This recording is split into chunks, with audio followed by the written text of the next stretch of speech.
ಪ್ರತ್ಯಕ್ಷದರ್ಶಿಗಳು ಹೇಳ್ತಾ ಇರುವಂತ ವಿಚಾರ ಗಮನಿಸ್ತಾ ಇದ್ವಿ ನೋಡಿ. ಅವರು ಎಷ್ಟು ಗಾಬರಿಗೊಂಡಿದ್ದಾರೆ ಅಂತ ಅವ್ರು ಹೇಳ್ತಾ ಇರುವಂತ ಮಾತಲ್ಲೇ ಅರ್ಥ ಆಗ್ತಾ ಇದೆ. ಅವರ ಒಂದಷ್ಟು ಮಂದಿ ಆ ರಸ್ತೆಯ ಬದಿಯಲ್ಲಿ ಅಂಗಡಿಗಳನ್ನು ಇಟ್ಕೊಂಡು ವ್ಯಾಪಾರ ಮಾಡ್ತಾ ಇದ್ದಂಥ ವ್ಯಾಪಾರಸ್ಥರು ಅಂತ ಕಾಣುತ್ತೆ. ಅವ್ರು ಹೇಳ್ತಾ ಇದ್ರು ಆ ಸ್ಫೋಟದ ತೀವ್ರತೆ ಹೇಗಿತ್ತು ಅಂತಂದರೆ 2-3 ಸಲ ಕೆಳಗೆ ಬಿದ್ದು ಮೇಲೆ ಎದ್ದೆ ನಾನು. ನನ್ನ ಜೀವ ಹೋಗುತ್ತೆ, ಇನ್ನು ಉಳಿಯಲ್ಲ, ಸತ್ತೋಗ್ತೀನಿ ಅನ್ನುವಂಥ ಒಂದು ರೀತಿ ಸಾವೇ ಕಣ್ಣು ಮುಂದೆ ಬಂದಂತಾಗುತ್ತೆ ಅಂತ ಹೇಳ್ತೀವಲ್ಲ, ಅದೇ ಥರದ ಅನುಭವ ಅಲ್ಲಿ ಈ ಶಬ್ದ ಕೇಳದಂಥ ಜನರಿಗೆ ಉಂಟಾಗಿದೆ.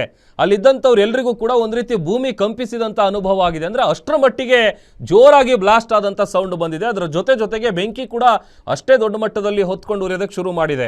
ಇವರೆಲ್ಲರೂ ಕೂಡ ತಮ್ಮ ಅಂಗಡಿಲಿ ಎಂದಿನಂತೆ ವ್ಯಾಪಾರ ಮಾಡ್ಕೊಂಡಿರ್ತಾರೆ. ಆಮೇಲೆ ಹೊರಗಡೆ ನಡ್ಕೊಂಡು ಹೋಗ್ತಾ ಇರ್ತಾರೆ. ಒಂದಷ್ಟು ಮಂದಿ ಮನೆಗಳಿಗೆ ಹೋಗ್ತಾ ಇರ್ತಾರೆ. ಇನ್ನೊಂದಷ್ಟು ಮಂದಿ ಮೆಟ್ರೋ ಸ್ಟೇಷನ್ನಿಂದ ಹಿಡಿದು ಬರುವಂಥ ಕೆಲಸಗಳನ್ನು ಮಾಡ್ತಾ ಇರ್ತಾರೆ. ಈ ಥರ ಸಹಜವಾಗಿ ಸಂಜೆ ಟೈಮಲ್ಲಿ ಅಂತ ಅಂದರೆ ಕ್ರೌಡ್ ಇರುತ್ತೆ. ಯಾಕಂತಂದರೆ ಹೇಳಿ ಸಂಜೆ ಟೈಮಲ್ಲಿ ಫುಡ್ ಸ್ಟ್ರೀಟ್ಗೆ ಹೋಗೋದು ಅಥವಾ ತಿನ್ನೋದಕ್ಕೆ ಹೋಗೋದು ಅಥವಾ ಮತ್ತೊಂದಕ್ಕೆ ಹೋಗೋದು, ಕೆಲಸಗಳನ್ನು ಮುಗಿಸಿ ತಮ್ಮ ಮನೆಗೆ ಹೋಗುವಂಥ ಸಂದರ್ಭ ಟ್ರಾಫಿಕ್ ಕೂಡ ಜಾಸ್ತಿ ಇರುತ್ತೆ. ಆಮೇಲೆ ದೆಹಲಿಯಲ್ಲಿ ಟ್ರಾಫಿಕ್ ಬಗ್ಗೆ ನಾವೇನು ಮಾತನಾಡುವಂಥ ವಿಚಾರ ಇಲ್ಲ. ಯಾಕಂತಂದರೆ ದೆಹಲಿಯಲ್ಲಿ ಎಷ್ಟರ ಮಟ್ಟಿಗೆ ಟ್ರಾಫಿಕ್ ಇರುತ್ತೆ ಅನ್ನುವಂಥದ್ದು ಎಲ್ರಿಗೂ ಕೂಡ ಗೊತ್ತು. ಆಮೇಲೆ ಈಗ ಅಲ್ಲಿದ್ದಂಥವ್ರು ಅದನ್ನೇ ಹೇಳ್ತಿರೋದು, ಒಂದಷ್ಟು ಮಂದಿಗೆ ಕೈಗೆ ಪೆಟ್ಟು ಬಿದ್ದಿದೆ. ಅಂದರೆ ಆ ಬ್ಲಾಸ್ಟ್ ಆದಂಥ ಸಂದರ್ಭದಲ್ಲಿ ಅದರ ಚೂರುಗಳೇನಿರುತ್ತೆ ಅದು ಬಂದು ಅವ್ರ ಕೈಗೆ ತಾಗಿದೆ. ಒಂದಷ್ಟು ಮಂದಿಗೆ ಗಾಯ ಆಗಿದೆ.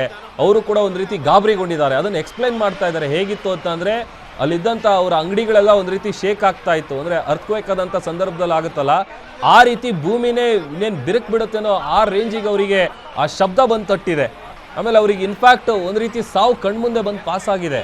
ಅದೇ ಥರದ ಅನುಭವ ಆಗಿದೆ. ಯಾಕಂತಂದರೆ ಉಳಿಯಲ್ಲ ಅಂತ ನನಗೆ ಅನಿಸ್ತಾ ಇತ್ತು ಅಂತ ಅಲ್ಲಿದ್ದಂಥ ಪ್ರತ್ಯಕ್ಷದರ್ಶಿಯೊಬ್ಬರು ಹೇಳ್ತಾ ಇದ್ರು.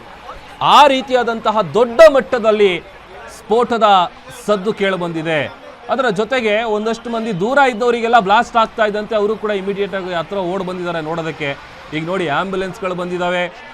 ಅದರ ಜೊತೆಗೆ ಅಗ್ನಿಶಾಮಕ ದಳದ ಸಿಬ್ಬಂದಿಗಳು, ಜೊತೆಗೆ ಹೆಚ್ಚಿನ ಭದ್ರತೆಯನ್ನು ಕೂಡ ಅಲ್ಲಿ ಒದಗಿಸಲಾಗಿದೆ. ಮತ್ತೊಂದಷ್ಟು ಮಂದಿಯಲ್ಲಿ ಏನಾಗ್ತಾ ಇದೆ ಅನ್ನುವಂಥ ಗೊಂದಲದಲ್ಲಿ ಅದನ್ನು ನೋಡೋದಕ್ಕೆ ಅಂತ ಬಂದಿದ್ದಾರೆ. ಯಾಕಂತಂದರೆ ನಿಂತಿದ್ದಂತಹ ಕಾರ್ನಲ್ಲಿ ಈ ಒಂದು ಬ್ಲಾಸ್ಟ್ ಸಂಭವಿಸಿದೆ ಅನ್ನುವಂಥ ಮಾಹಿತಿ ಇರೋದು. ಹಾಗಾಗಿ ಅದರಲ್ಲಿ ನಿಜಕ್ಕೂ ಯಾರಾದರೂ ಬಾಂಬನ್ನು ಇಟ್ಟು ಬ್ಲಾಸ್ಟ್ ಮಾಡಿದ್ರಾ, ಅಥವಾ ಇದು CNG ಕಾರ್ನಿಂದ ಸಿಲಿಂಡರ್ ಬ್ಲಾಸ್ಟ್ ಆಗಿರೋದಾ, ಅಥವಾ AC ಬ್ಲಾಸ್ಟ್ ಆಗಿರೋದಾ, ಈ ಥರದ್ದೆಲ್ಲ ಪ್ರಶ್ನೆಗಳಿಗೆ ಉತ್ತರ ಇನ್ನೂ ಸ್ಪಷ್ಟವಾಗಿ ಸಿಕ್ಕಿಲ್ಲ. ಸದ್ಯಕ್ಕಿರುವಂಥ ಮಾಹಿತಿ ಪ್ರಕಾರ ತನಿಖೆ ನಡೀತಾ ಇದೆ. ಸ್ಥಳ ಪರಿಶೀಲನೆ ಮಾಡುವಂಥ ಕೆಲಸ ಆಗ್ತಾ ಇದೆ. ಅದರ ಜೊತೆಗೆ ಅನುಮಾನಾಸ್ಪದ ಪ್ರದೇಶಗಳಲ್ಲಿ ಪೊಲೀಸರು ಸದ್ಯ ಈಗ ಮಿಂಚಿನ ದಾಳಿಯನ್ನು ನಡೆಸಿ ಒಂದಷ್ಟು ಮಂದಿಯನ್ನು ವಶಕ್ಕೆ ಪಡ್ಕೊಂಡು ಅವರಿಗೂ ಇದಕ್ಕೂ ಏನಾದರೂ ಲಿಂಕ್ ಇದೆಯಾ ಅನ್ನುವಂಥ ಆಯಾಮದಲ್ಲಿ ಸದ್ಯ ತನಿಖೆಯನ್ನು ಚುರುಕುಗೊಳಿಸಿದ್ದಾರೆ. ರಾಷ್ಟ್ರ ರಾಜಧಾನಿ ನವದೆಹಲಿಯಲ್ಲಿ ಇವತ್ತು ಸಂಜೆ 6:55 ಹೆಚ್ಚು ಕಡಿಮೆ 7 ಗಂಟೆ ಸಮಯಕ್ಕೆ ನಡೆದಿರುವಂತಹ ಬ್ಲಾಸ್ಟ್ ಇದು.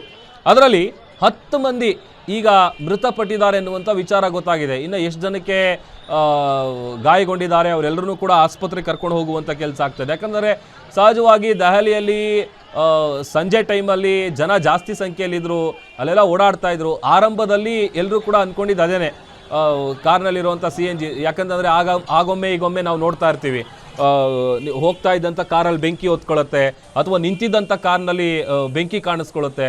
ಅದೆಲ್ಲ ಯಾಕೆ ಅಂತ ಅಂದರೆ, ಒಂದು AC ಬ್ಲಾಸ್ಟ್ ಆಗುತ್ತೆ, ಅದರ ಜೊತೆಗೆ ಇಲ್ಲ ಅಂತ ಅಂದರೆ CNG ಕಾರ್ಗಳೇನಾದರೂ ಇದ್ದರೆ CNG ಬ್ಲಾಸ್ಟ್ ಆಗುತ್ತೆ.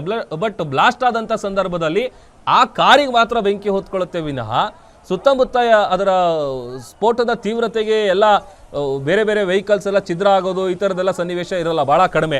ಯಾಕಂತಂದರೆ ಕೇವಲ ಆ ಕಾರಿಗೆ ಮಾತ್ರ ಪೆಟ್ಟಾಗುತ್ತೆ, ಆ ಕಾರಿಗೆ ಮಾತ್ರ ಬೆಂಕಿ ಹೊತ್ಕೊಳ್ಳುತ್ತೆ. ಬಟ್ ಆದರೆ ದೃಶ್ಯದಲ್ಲಿ ಕ್ಲಿಯರ್ ಆಗಿ ಗೊತ್ತಾಗ್ತಾ ಇದೆ ಸ್ಫೋಟದ ತೀವ್ರತೆ ಎಷ್ಟರ ಮಟ್ಟಿಗಿತ್ತು ಅಂತ. ನಾ ಯಾಕೆ ಪುಲ್ವಾಮಾ ಅಟ್ಯಾಕ್ ಹೇಳ್ತಾ ಇದ್ದೀನಿ ಅಂತಂದರೆ, ಪುಲ್ವಾಮಾ ದಾಳಿ ನಡೆದಂಥ ಸಂದರ್ಭದಲ್ಲೂ ಕೂಡ ಇದೇ ರೀತಿಯಾಗಿ ರಸ್ತೆಯಲ್ಲಿ ಎಲ್ಲ ಬೇರೆ ಬೇರೆ ವೆಹಿಕಲ್ಗಳು, ಅದರ ಜೊತೆಗೆ ಬಸ್ನಲ್ಲಿದ್ದಂತಹ ಯೋಧರ ಮೃತದೇಹಗಳು ಕೂಡ ಇದೇ ರೀತಿಯಾಗಿ ಚೆಲ್ಲಾಪಿಲ್ಲಿಯಾಗಿ ಬಿದ್ದಿದ್ವು. ನೋಡಿ, ಕಂಪ್ಲೀಟ್ ಆಗಿ ಸುಟ್ಟು ಕರ್ಕಲಾಗಿದೆ. ಯಾವ ನಂಬರ್ ಪ್ಲೇಟ್ ಯಾವುದು, ಅದು ಯಾವುದೋ ಚಾರ್ಸಿ ನಂಬರಿಂದ ಗೊತ್ತಾಗಬೇಕು. ಬಿಟ್ಟರೆ ಕಾರ್ಗಳು, ಅಲ್ಲಿದ್ದಂಥ ಆಟೋಗಳು ಅಥವಾ ಬೇರೆ ಬೈಕ್ಗಳಾಗಿರ್ಬೋದು, ಅವೆಲ್ಲವೂ ಕೂಡ ಕಂಪ್ಲೀಟಾಗಿ ಸುಟ್ಟು ಭಸ್ಮ ಆಗಿದೆ. ಒಂದು ಬೆಂಕಿ ನಂದಿಸಿದಂಥ ಸಂದರ್ಭದಲ್ಲಿ ಒಂದು ಸ್ವಲ್ಪ ಅರೆಬರೆ ಬೆಂದಿರುವಂಥ ಸ್ಥಿತಿಯಲ್ಲಿ ಒಂದಷ್ಟು ವೆಹಿಕಲ್ಸ್ಗಳಿದೆ. ಇಕೋ ಕಾರ್ ಆಗಿರ್ಬೋದು, ಆಟೋ ಆಗಿರ್ಬೋದು, ಅದೆಲ್ಲ ನೋಡ್ತಾ ಇದ್ದೀವಿ. ಆಮೇಲೆ ಅಲ್ಲಿ ಮೃತದೇಹಗಳು ಕೂಡ ಬಿದ್ದಿದ್ದಾವೆ. ಅದನ್ನು ನೋಡ್ತಿದ್ರು ಬೆಚ್ಚಿ ಬೀಳಿಸುವಂಥ ಒಂದು ದೃಶ್ಯ ಅದು. ಯಾಕಂತಂದರೆ ಒಬ್ಬ ವ್ಯಕ್ತಿ ಕಾರ್ನ ಮೇಲೆ ಬಂದು ಬಿದ್ದಿದ್ದಾನೆ. ಅಂದರೆ ಅದ್ರ ತೀವ್ರತೆ ಹೇಗಿತ್ತು ಅಂದರೆ, ಬ್ಲಾಸ್ಟ್ ಆದಂಥ ಸಂದರ್ಭದಲ್ಲಿ ಆತ ಬಂದು ನೇರವಾಗಿ ಕಾರ್ ಮೇಲೆ ಬಿದ್ದಿದ್ದಾನೆ. ಮತ್ತೊಂದು ಮೃತದೇಹ ಕೆಳಗಡೆ ಬಿದ್ದಿದೆ, ಅದು ಕೂಡ ಛಿದ್ರಗೊಂಡಿದೆ ಮೃತದೇಹ. ಅಷ್ಟರ ಮಟ್ಟಿಗೆ ಗುರುತೇ ಸಿಗದೇ ಇರುವಂಥ ನಿಟ್ಟಿನಲ್ಲಿ ಕಂಪ್ಲೀಟ್ ಆಗಿ ಆ ದೇಹ ಛಿದ್ರಗೊಂಡಿರೋದು ಕೂಡ ನಿಜಕ್ಕೂ ಬೆಚ್ಚಿ ಬೀಳಿಸುವಂಥ ದೃಶ್ಯಗಳು. ಮತ್ತೊಂದು ಕಡೆ ಇದೇ ವಿಚಾರಕ್ಕೆ ಸಂಬಂಧಪಟ್ಟಂತೆ ಈ ಸ್ಫೋಟಕ್ಕೂ ಕೆಲ ವ್ಯಕ್ತಿಗಳಿಗೂ ಲಿಂಕ್ ಇದೆ ಅನ್ನುವಂಥ ಶಂಕೆ ಇದೆ. ಸೊ ಯಾಕೆಂತಂದರೆ ಆ ಆಯಾಮ್ನಲ್ಲಿ ಸದ್ಯ ಈಗ ಮಿಂಚಿನ ದಾಳಿಯನ್ನು ನಡೆಸುವಂಥ ಕೆಲಸವನ್ನು ಕೂಡ ಪೊಲೀಸರು ಮಾಡಿದ್ದಾರೆ. ದೆಹಲಿಯಲ್ಲಿ ಒಂದಷ್ಟು ಜಾಗದಲ್ಲಿ ಕೆಲವು ಕಡೆ ರೇಡನ್ನು ಮಾಡಲಾಗಿದೆ, ದಾಳಿಯನ್ನು ನಡೆಸಲಾಗಿದೆ.